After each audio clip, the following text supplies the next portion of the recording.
আকাশৰ দেৱগণে পুষ্প বৰষিলে, আকাশৰ দেৱগণে পুষ্প বৰষিলে।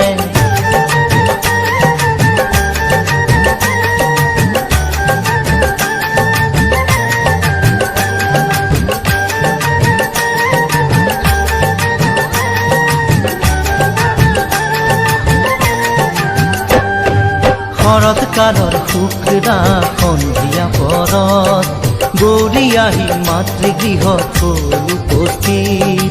লগত আহিল মহালক্ষ্মী মহা সৰস্বতী আৰু আহিল কাৰ্তিক বাবা গণপতি।